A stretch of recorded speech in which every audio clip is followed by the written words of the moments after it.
Good evening, everyone, and welcome to the Thursday, February 9th, 2023 Kodiak Island Borough Assembly Work Session. We are meeting in the Assembly Chambers. It is 6:30 p.m. and just want a reminder that work sessions are informal meetings of the Assembly where Assembly members review the upcoming regular meeting agenda packet and seek or receive information from staff. Although additional items not listed on the work session agenda are discussed when introduced by the mayor, Assembly, or staff, no formal action is taken at work sessions, and items that require formal Assembly action are placed on regular Assembly meeting agendas. We will begin tonight's meeting with citizens' comments. You can call in at 1-907-486-3231 or use our toll-free number 1-855-492-9202. If you're here in the audience, please turn on the microphone before you speak and remember to sign in and state your name before you get started. Direct all comments to the Assembly as a whole and not any individual member thereof. If you're calling in tonight, please remember to turn off your listening device to avoid feedback.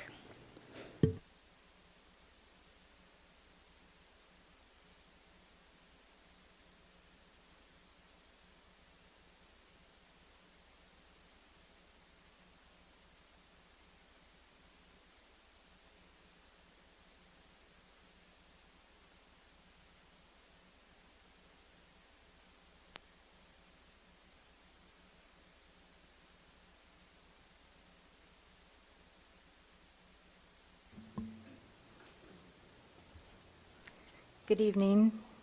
Can you hear me? Assembly members. I'm coming to you tonight in hopes that you can help me resolve an issue that has been ongoing with waste management for 2.5 years now and has not been resolved. Sorry, would you mind stating your name for the record? This is Coral Chernoff. So about 2.5 years ago, I opened an account with them, and about a week, and then it was indicated that I would have, I had to have 4 roll carts. I looked at the contract myself, and it indicated that I only needed 1 roll cart, so I called back and said I would like the other roll carts picked up. Since then, recently I wrote my 4th letter to them. They've never responded to any of my letters. I talked with Roxanne Murphy when she was here, and she had a meeting with the borough attorney, and she contacted me back and let me know that the borough attorney and her were going to resolve this with Alaska Waste, and then she was gone. I last year followed up around April or May with the acting borough manager, who also indicated that there was an attorney's opinion on this, and then that it would be resolved between management and borough. I never heard anything back. I just wrote my 4th letter asking that this finally get resolved. My current bill is at $7,626.93, and they continue to bill me $401.65 a month. They have not returned my calls. They have not responded to any of my letters.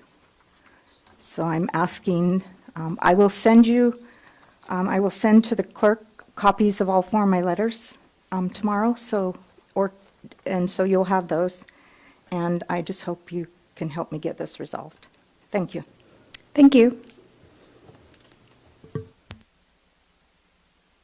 Anyone else in the audience tonight?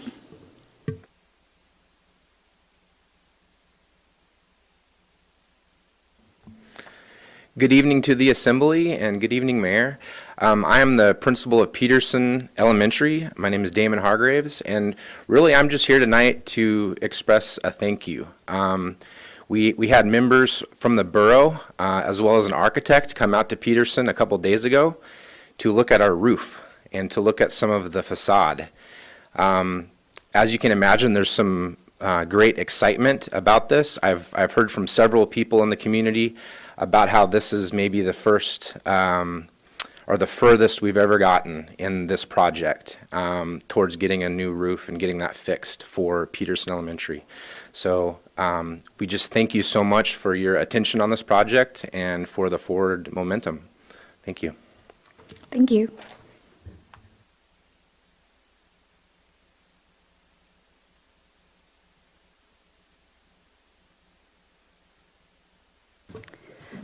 Not seeing any other citizen comment, we'll move on to our first agenda item. Tonight, we have 3 topics under discussing various projects with architect Corey Wall of Jensen Yorba Wall.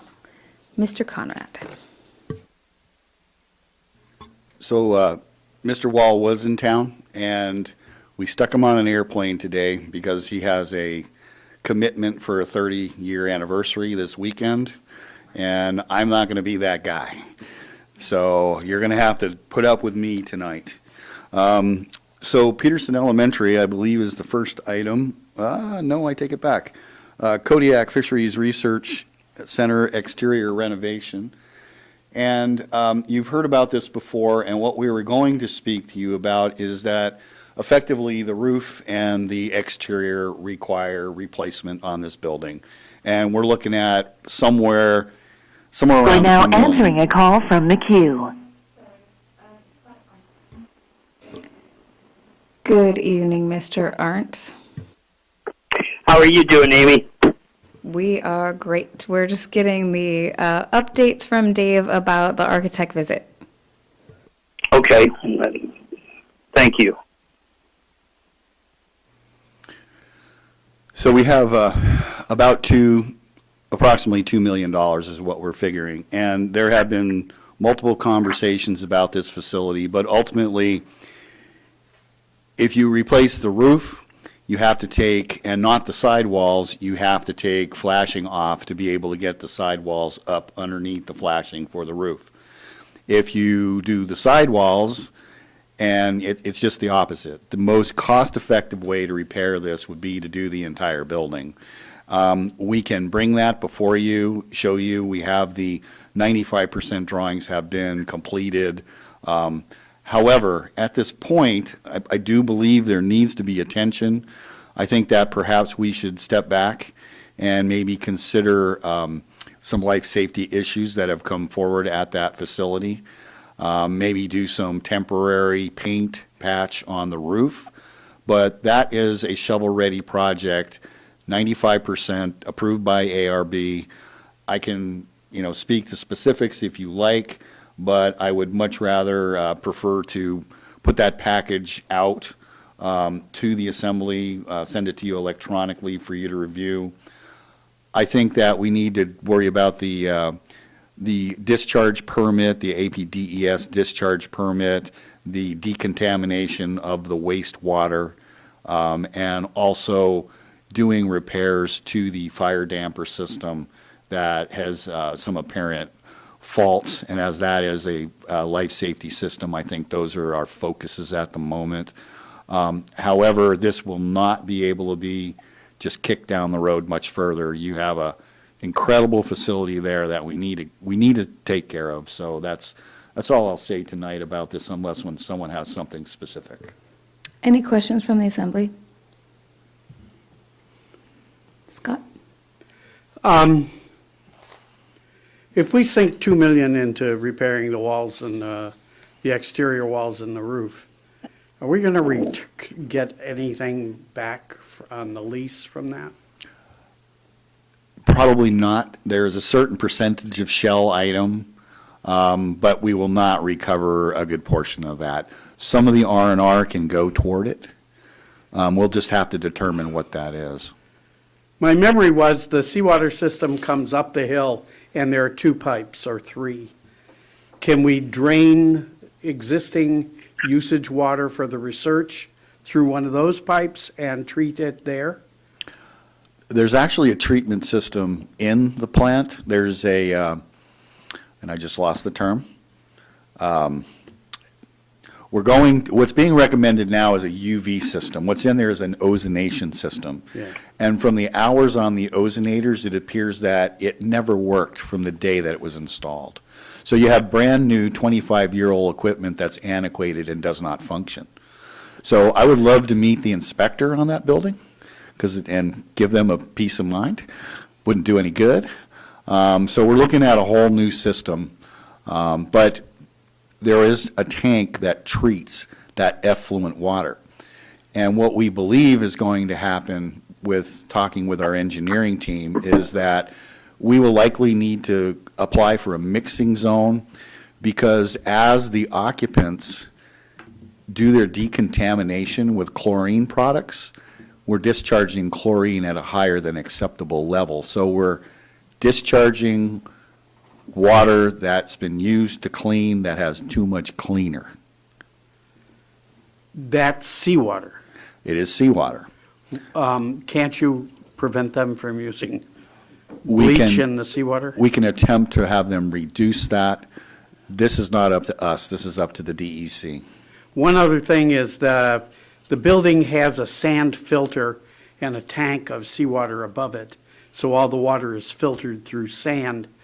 What are you doing about that? Is that something that needs to be refurbished or replaced or cleaned or whatever? That'll be a project in the future. That has nothing to do with the decontamination. Okay. About 70% of the seawater is filtered through the sand filters, and then there's about 30% that is provided to the facility as non-filtered seawater. We provide both. Okay, thank you. Jeff? Yeah, thank you. Just a quick question, if I could, Dave. You said something about the fire dampers at that building needing to be looked at or examined. And just from a previous conversation from today, I'm wondering if we could piggyback that with one of our other facilities that sounds like might need to be looked at as well. That kind of is the theme. I think that we need to have a conversation with Mr. Hargraves back here with the school district. We need to optimize, and I think that's how we need to start working together. Providence, the borough, the school district, Bob's garage if he needs it. You know, the more the merrier. The more items we can provide for a vendor, I think the better pricing we'll get in the long run. One more question. Scott? What's the roof there now? Is it steel? It's formed steel, just like the exterior shell. And they used similar metals in the fasteners? Yes. So it's not corroded that much? The fasteners are starting to corrode the leading edges, so the edges exposed that don't have flashing over, those are degrading. And now on especially the champagne-colored side panels, there seems to be, for some reason, a failure of paint. And what's odd is that the side towards the ocean has less degradation than the side toward the parking lot. Interesting. And I think it's because the side towards the ocean gets washed more and is exposed to the sun more. Also, the building next door, the Kodiak Seafood and Marine Science Facility, has similar issues in terms of roof and siding. And maybe that's another one of the partners that we should involve. Yeah, cedar You know- siding and steel roofing. Yeah, and that's University of Alaska Fairbanks. Not seeing any other questions, we'll move on to our next topic, which is the Kodiak High School roof. So you're going to see this later tonight, actually, and there is a section of roof that, trying to find my notes here. That section of roofing was discovered last year on an inspection. It appears that one worker bee kind of thing drug a piece of metal or something sharp across the roof and put a bunch of small slashes in it. So this repair will be to actually remove the membrane roof and all of the foam under it, dry out that section and replace all that foam, and I believe it's $277,000. But this is a very expensive repair, and we need to make sure that when we're having anyone go up on these roofs, not one of ours, so to speak, that perhaps we think about doing inspections. I cannot believe that this wasn't caught because I know the people who inspected it originally, and I don't know when, doesn't matter when, but this is like a roof that's less than 5 or 6 years old, and it needs to be repaired by a factory-certified firm, which is Rainproof Roofing is who we're asking to do this project, so. I can answer any other questions if you like. Any questions from the assembly? Amy, this is Scott. Yeah, go ahead, Scott. Dave, were temporary repairs made back in July when this report came out, when that inspection was done to keep any more water from getting into it? No, it was not. That was recommended that we do not repair it at that time. You trap moisture in it, and they felt that there's a better exchange. Well, I question that mentality when we've had another 70 inches of rain. So, thank you. Not seeing any other questions, we'll move on to the third item, and that is our hospital buildings. So we had our first meeting today of our health care facility advisory board.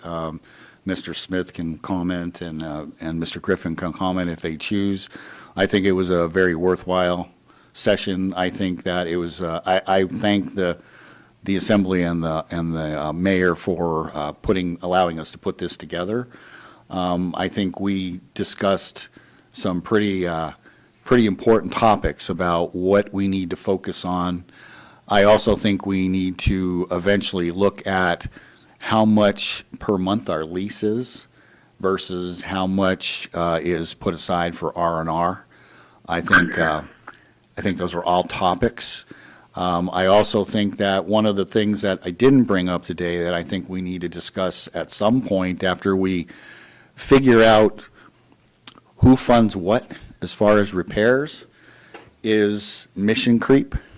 Because when the hospital was originally built, or even the newer section was originally built, certain aspects of medicine have changed dramatically. 20 years ago, there was not the MRIs and everything that require all this additional. So should that be borne by the residents, or is there an increase required in the lease to cover mission creep and the appurtenances thereof? There's a whole lot of other conversations, but I think it was productive. Mr. Hertz was here at the meeting, so that was a good thing. And we already have a second meeting scheduled. I provided them with a bit of information to read, and I'll leave it at that. Are there any questions from the assembly or comments from those of you that were there? Go ahead, Jeff. Yeah, I'd be happy to make a comment, but I don't have any questions. I think the meeting was a good initial step, and I think it's a step in the right direction for us to be considering with, once we get a model in place that makes sense on how we're moving forward, that might be able to be emulated in other facilities that are borough-owned. And I think the biggest thing for me is just realizing that we have a facility and we're responsible for healthcare powers in the borough, but we have a facility that has aging equipment and aging infrastructure and many items that we need to consider when it comes to budgeting how we're going to handle those expenses, because there's a lot of equipment that is near end of life, if not at end of life, that's being held together right now. But any one item that might go out impacts the ability to provide services potentially. So I think it's a worthwhile endeavor that we're pursuing at this point. Thank you. Glad to see that was off to a good start. Not seeing any other comments, we'll move on to our next agenda item. But Dave, thank you. That was 3 in 1, so great job. Unless, did you want to add anything about the Peterson visit right now? No, that's a no. All right, the next item on the agenda is the borough manager hiring process discussion. We won't ask Dave to comment on that. So we have reached a point where we did another round of applications. We had some good applicants. We offered a second interview, and that person that we were going to interview got a job offer the night before the interview, so our timing was bad. And so now we need to decide how we are going to move forward. Megan, did you have anything you wanted to start us off with, or just want to start the discussion?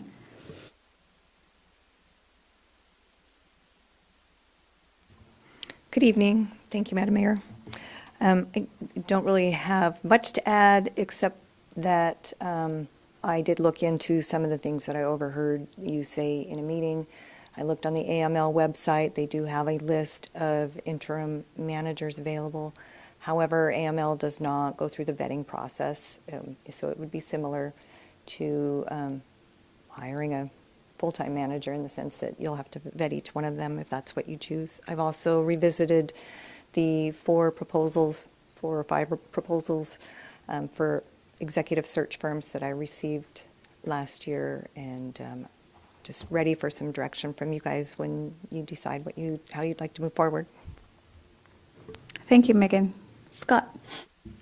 Can we have a précis of each of those 4 so we can review them again?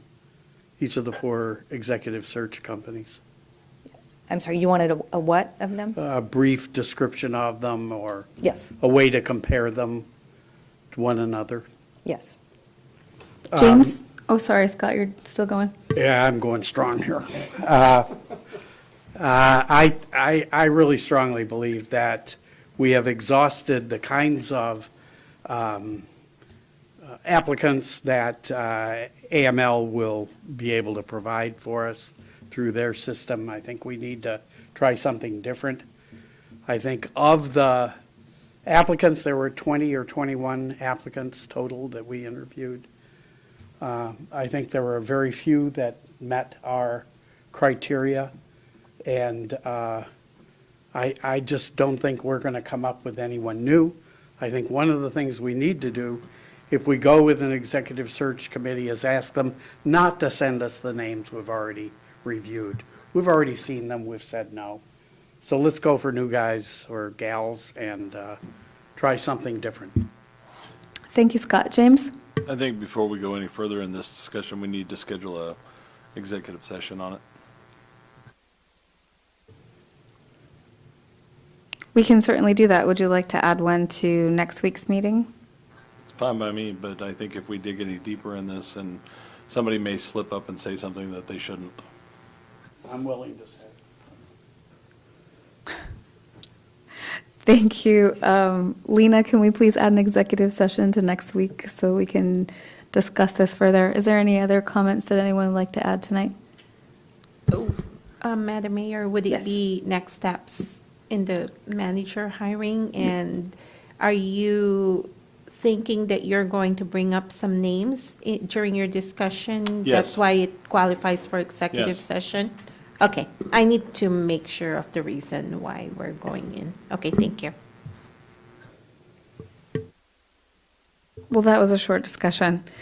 If there's not anything else, we'll move on to clerk's comments. Thank you, Madam Mayor, members of the Assembly. So the clerk's office has emailed you the APOC financial disclosure reminders on January 19th. And this is a reminder that the due date for that financial disclosure is on Wednesday, March 15th. We've been really busy working on records. We've done records inventory, destruction of records that were added to the destruction reports in January. And we are preparing for the year-end destruction of records, so fiscal year 23.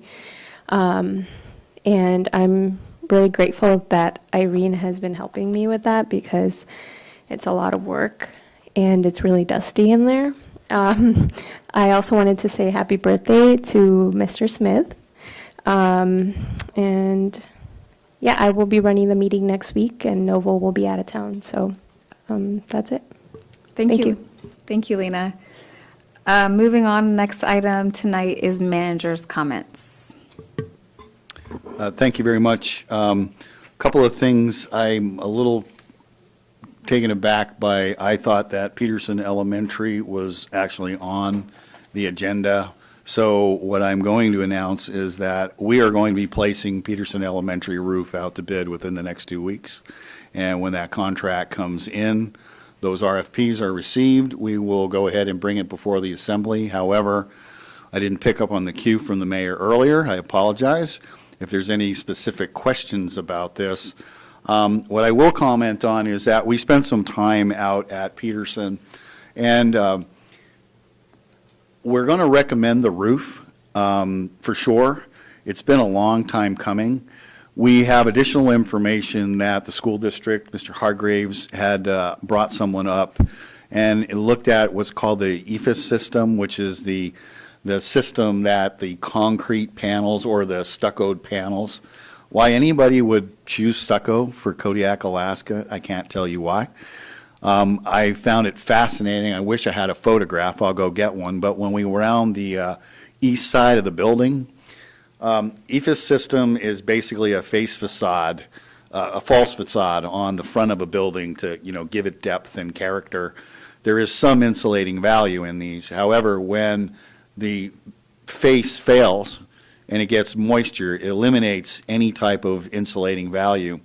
On this one section, water had got into the point that there are 2-inch thick icicles that have pried the exterior of that system away from the soffit. I've been in Alaska. I've been in Kodiak, Alaska for 34 years, and I have never seen that. It was kind of awesome because it proves our point that the darn thing's leaking. It's not the roof that's leaking, it's the EFIS system. And a lot of that will be repaired when the cap flashing, we put on the roof membrane. However, that is not going to fix all the problems. And we need to look at how we can address the exterior of this building. And we also need to consider the fact that there are people associated with the school district that are actively pursuing funds to potentially build a new school. As a taxpayer, I want to be a little bit cautious how far we go. We were surprised how good the windows are, but just because we fix the roof doesn't mean that's the last we're going to address this. So that's what I'll say about that, but because it's not on the agenda and it's not, I don't really have to ask you guys if I can put it out to bid. I'm going to tell you that we're going to put this out to bid, so I'll leave it at that. This was a very interesting week. I've bonded quite a lot with the school district folks. I will also say that I'm sorry to announce, but happy to announce at the same time that we ended up making a decision to close the East Gym. There was a installation of glycol piping and sprinkler piping done, we believe, about 15 years ago. All of the weight of that pipe, including all the fluids that travel through those pipes, were being held up by a basically light-duty 2x4 false blocked-out area to match the rest of the gym, and that is falling and failing, and if that were to fail, that could be catastrophic, not only to the building, but to the small person underneath it. So we felt it best to do that. Architect was there. We took a bunch of measurements. We took a bunch of photographs. It has been reinforced, so it will not fall. I talked to the mayor yesterday, got permission to move into an emergency repair, and the engineers will start working on that tomorrow to give us recommendations how to repair that. And I feel like I've done way too much talking tonight, so if anybody has any more questions on my report, you know where to find me. Thank you, Dave. Moving on, the next thing in the agenda is our packet review. Next week, we have 2 public hearings. The first is the State of Alaska Alcohol and Marijuana Control Office application for new on-site consumption endorsement from Three Sisters LLC, which is currently doing business as Wildflower. And I just wanted to make sure that everyone saw that the city of Kodiak did their non-objection on January 26th. So it has passed the city side and it's coming up to us. Any comments on this from staff? Thank you, Madam Mayor. I just wanted to note that the clerk's office is requesting that the assembly follow basically the same as the city. Approval with conditions. If you have any questions, I can answer them. Are there any questions from the assembly at this time? Mr. Smiley? In one of these, the building inspector comments about an Airstream trailer. Is that no longer part of the finished system? Do we know? My understanding is that they were pursuing the Airstream trailer as a separate unit, that consumption would have been done not inside the actual facility itself. I do not know what the objections were or the stipulations of the city. I'm not aware of those. Well, the building inspector said it wasn't at code. So that means they can't use it, right? That would be the interpretation. Okay. Thank you. Jeff? Yeah, I noticed the same thing, and also from the, I think it was the fire chief or fire marshal, also noted that in terms of the Aerostream. And I didn't notice, though, as I was reviewing this, I did see that the city had passed this, but I guess I missed that they had noted concerns or with concerns. And can you expand on what those concerns were from them? So the city, their conditions were that, provided that the licensed facility for marijuana on-site consumption complies with Title 14 of the Building Construction City Code. So we're basically mirroring off of that using the Borough Code. Any other questions tonight? All right, the second public hearing we have will be for ordinance fiscal year 2314, which is going to amend the Kodiak Island Borough Code Title 3, which is Revenue and Finance, Chapter 35, Real Property Tax.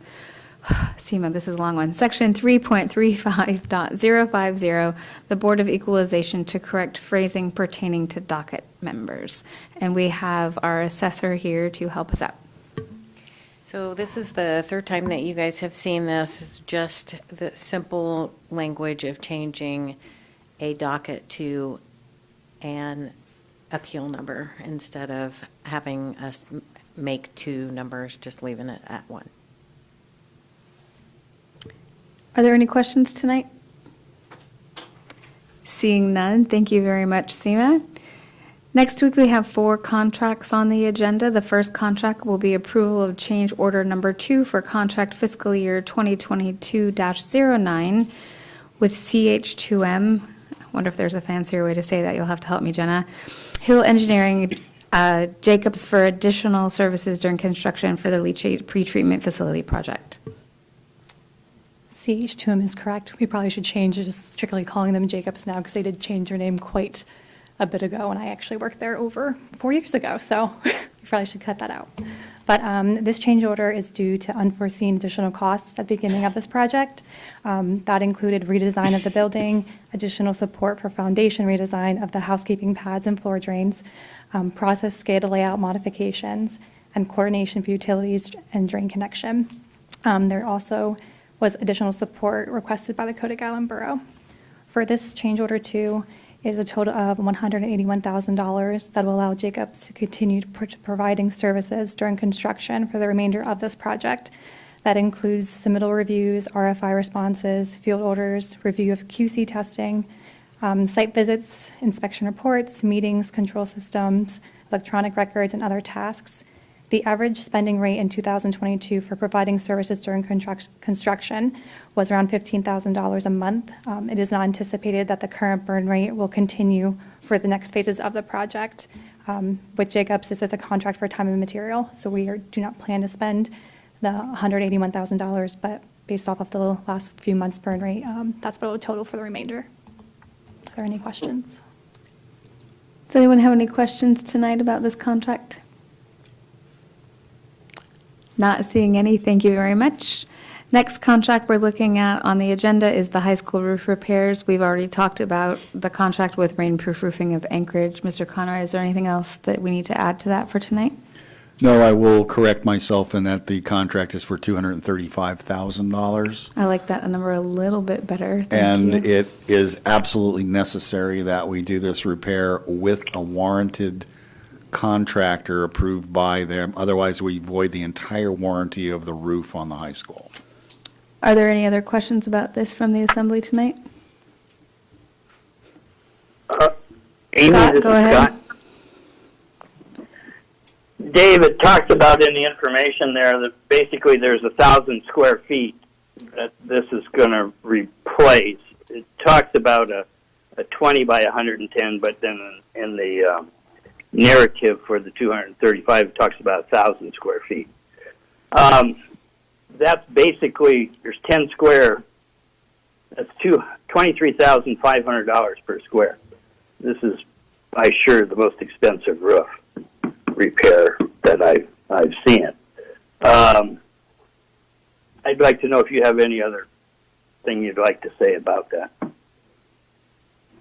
We contacted the manufacturer. This is the local bidder. We did not go out and advertise this in other markets. We followed procurement rules, and this was our recommendation. Yeah, it just seems very expensive. Thank you. Any other questions on this contract? Not seeing any, we will move on to contract fiscal year 2023-38, which is the Kodiak Island Borough purchase of 4 Jeep Compass Latitudes from Anchorage Chrysler Center. Per the request and of both staff and the direction of the assembly, we have gone out and received a single bid from Anchorage Chrysler Center for 4 2022 Jeep Compass Latitudes for a total purchase amount of $152,846.92. This is roughly $37,720 per vehicle. This was the only vendor that provided a bid to us, although we contacted several directly ourselves.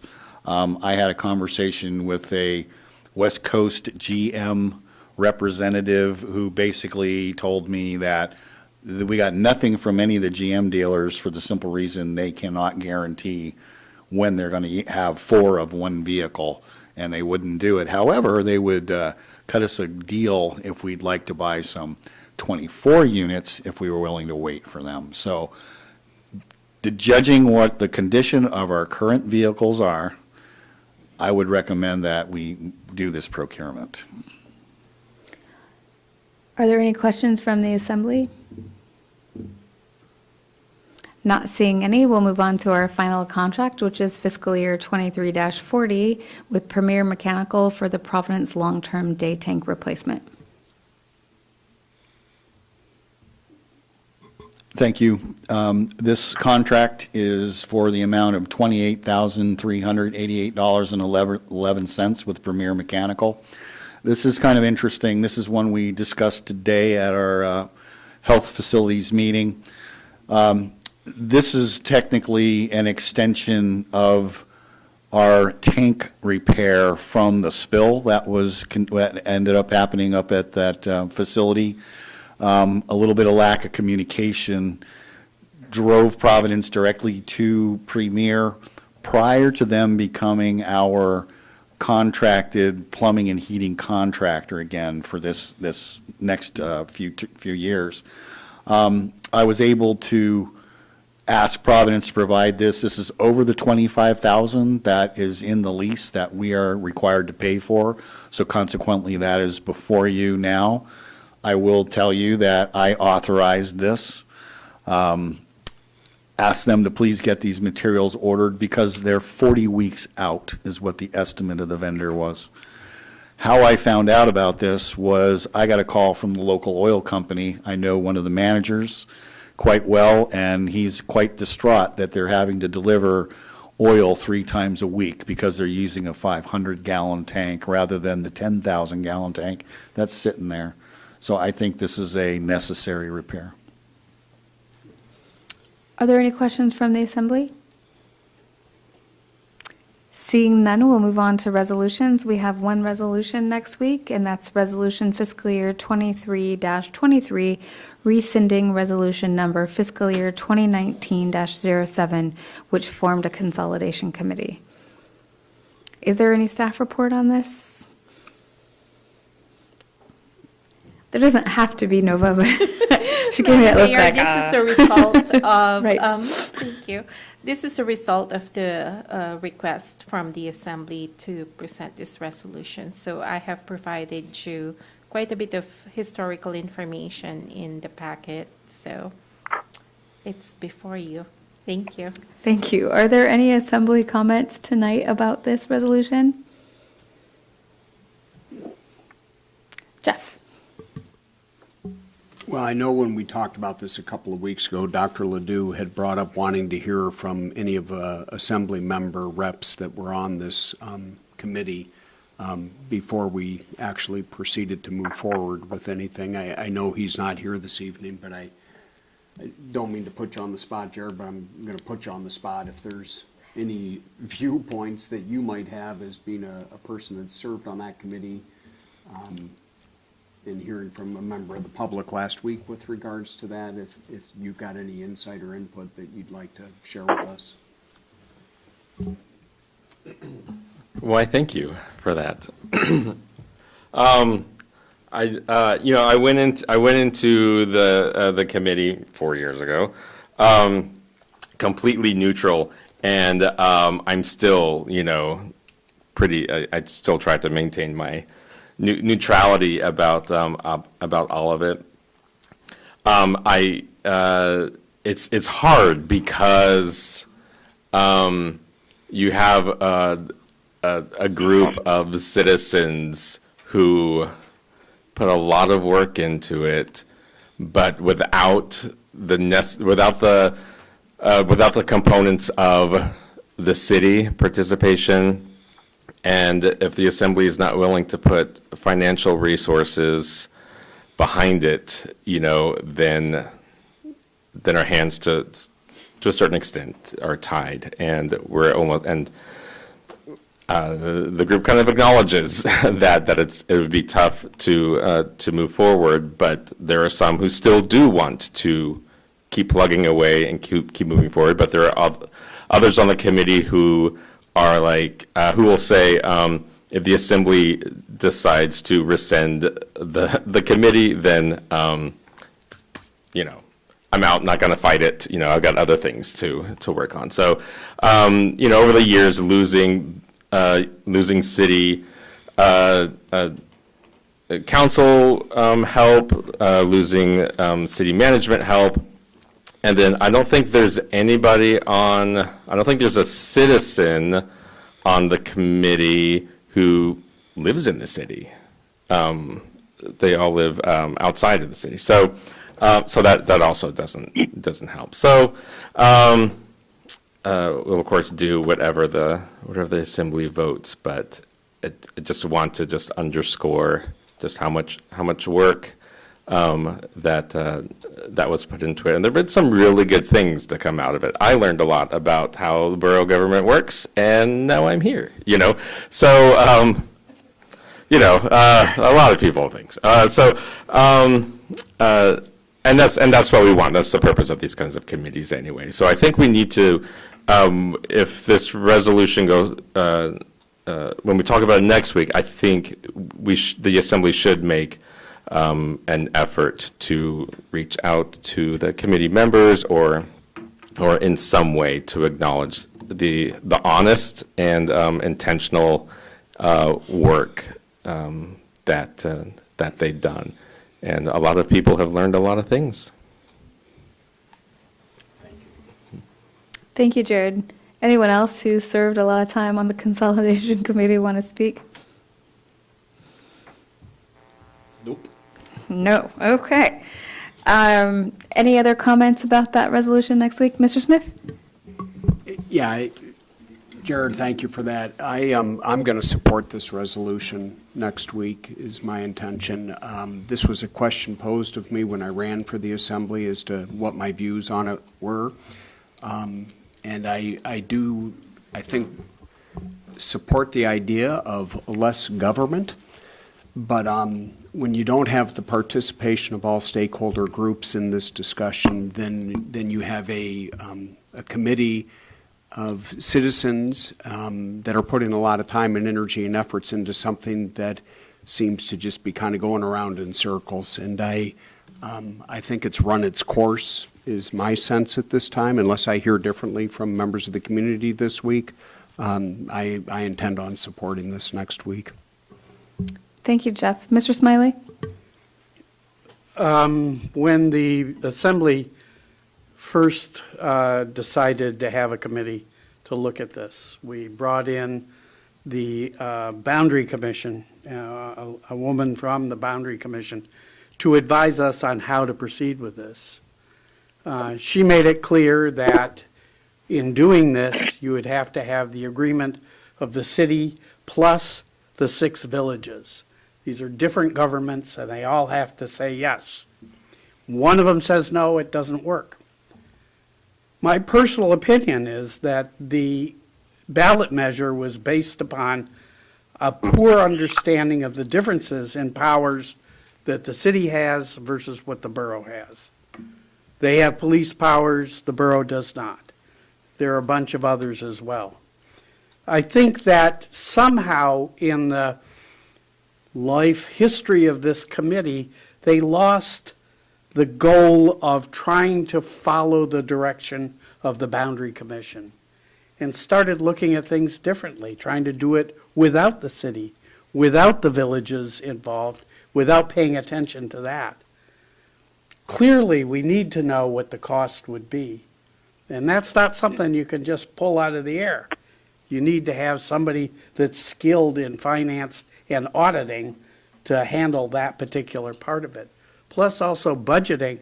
One of the arguments that came up originally was that if we do consolidate and the unified government then has police powers, then the state in its budget cutting energy will take the troopers out of the island, and we will have to cover trooper activity, which means hiring 12 new police people. And that's, I think it was $2 or $3 million there, just on that. And that's not including village police officers and everything else that's involved in it.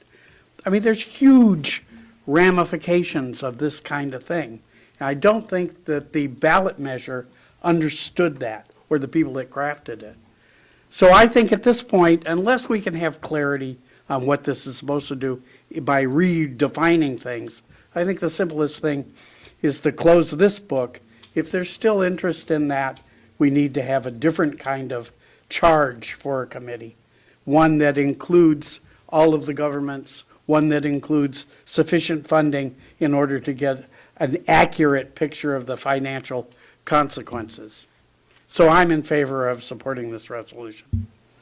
Thank you, Mr. Smiley. Any other comments tonight? Not seeing any, we will move on to our one other item on our agenda next week, which is the confirmation of the Assembly of the appointment to the Women's Bay Service Area Board of Mr. Matthew Hegg.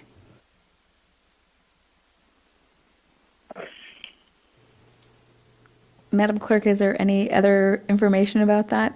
No, ma'am. Thank you. That's straightforward. Yes, Mr. Conrad.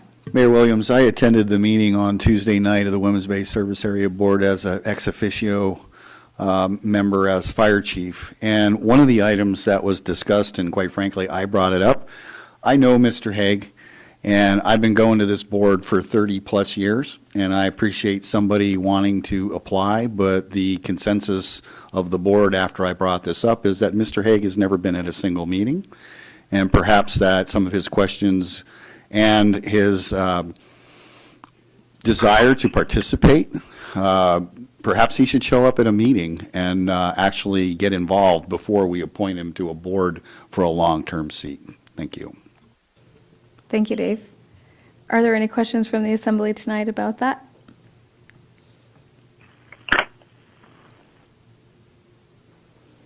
All right, seeing no. Madam Mayor, Yes. if I may ask a question to Mr. Conrad, is there a recommendation that, formal recommendation that's coming from the board? There should have been one received, which is why I spoke up. Okay, we haven't received it yet. If possible, if it could be forwarded to us once again. I will have a conversation with the chair of that board. Okay, thank you. Thank you, Dave. Looks like we're all ready for assembly member comments. Mr. Smiley, do you have anything you'd like to add tonight? Happy birthday, Jeff. And as I said earlier, congratulations to the Shakespeares for their excellent performance in Anchorage. Other than that, I'm done. Thank you. Jeff?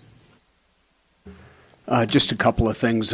One, again, I just want to say thank you to Dave Conrad for stepping up for the last 7 or 8 months and kind of carrying double duty for us. And I say that because we're still in the middle of a manager's search, and also to Megan Christensen for the extra time and energy she's put into helping facilitate that search. So I appreciate their efforts and want to make sure they know that. Thank you.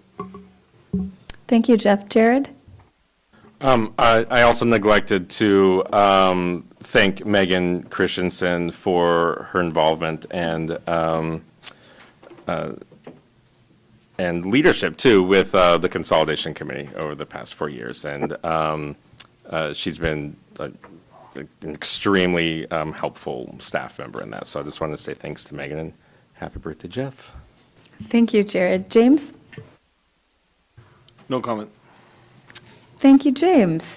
Again, happy birthday to Jeff. We had to get it in there one more time. And I also wanted to take a moment to thank the community members who have reached out to share thoughts on consolidation with me. I've had a lot of good conversations with people over the last week about their thoughts on consolidation, both pro and against. And I appreciate it when people reach out, because that is the only way we truly know how people feel. So keep that up. The next regular meeting of the Assembly is Thursday, February 16th, 2023 at 6:30. I'm sorry, Madam Mayor, we forgot Mr. Arndt for Assembly member comments. Oh, I am so sorry. Mr. Arndt, do you have comments? Sure, you're sorry. Out of sight, out of mind, Mr. Arndt. Thank you. No further comment. See, I didn't forget him after all. As I was saying, our next Assembly meeting will be February 16th, right here in the Assembly chambers at 6:30. And with that, we are adjourned.